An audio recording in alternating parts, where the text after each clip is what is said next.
Separate గా పెట్టి వాటి ద్వారా వాటర్ మేనేజ్మెంట్ తీసుకుంటే చాలా బాగుంటుందని చెప్పి నేను ఈ సందర్భంగా ప్రతిపాదిస్తా ఉన్నాను.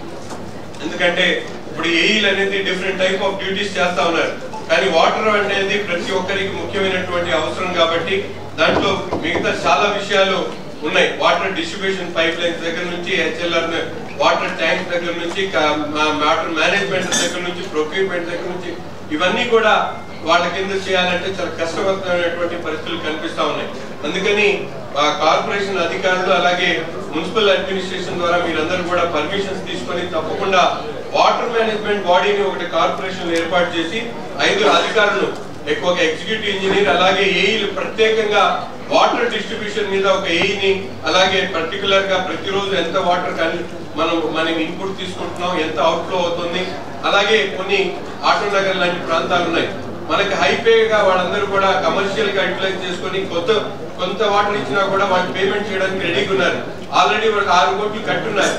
ఆ 6 కోట్లు కట్టిన తర్వాత కూడా ఎక్కడ కూడా ఆటో నగర్ లో 14 మాత్రమే వాటర్ కనెక్షన్స్ ఉన్నాయి.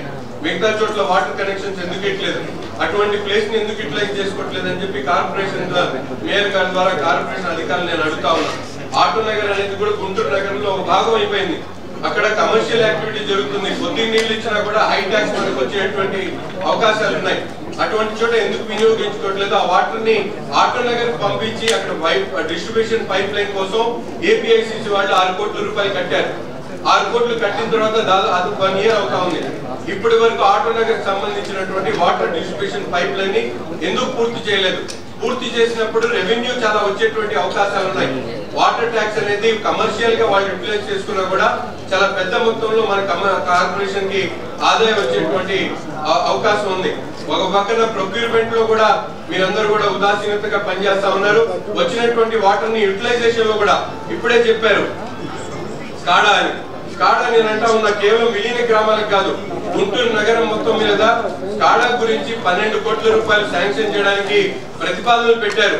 నేను అడుగుతా ఉన్నా స్కాడా గురించి అసలు ఓరల్ ఇన్ఫర్మేషన్ ఏమైనా అధికారుల దగ్గర కానీ మేయర్ గారి దగ్గర ఉందా అని. ఇప్పుడు చిన్న ఇన్ఫ్రాస్ట్రక్చర్ కూడా దాని మీద ప్లానింగ్ కూడా జరగలేదు. కానీ 12 కోట్ల ముందు మనం అలాట్ చేయడానికి రెడీ అయిపోయామని చెప్పి ఈ ప్రతిపాదనలో పెట్టడం జరిగింది. సో లాస్ట్ 2.5 సంవత్సరాల్లో ఎక్కడ కూడా వాటర్ మేనేజ్మెంట్ గురించి ఒక పర్టికులర్ అవగాహనతో గానీ ఆలోచనతో గానీ గత కార్పొరేషన్ పనిచేసినటువంటి దాఖలాలు అని చెప్పి క్లియర్ గా అర్థమవుతుంది. ఇప్పటికైనా కళ్ళు తెరిచి కార్పొరేషన్ అధికారులు గానీ అధికార పక్షం గానీ పూర్తి స్థాయిలో ప్రజలకు మంచినీటి సదుపాయాల్ని కల్పించేటువంటి క్రమంలో పనిచేయాలని చెప్పి మనస్ఫూర్తిగా కోరుకుంటాను.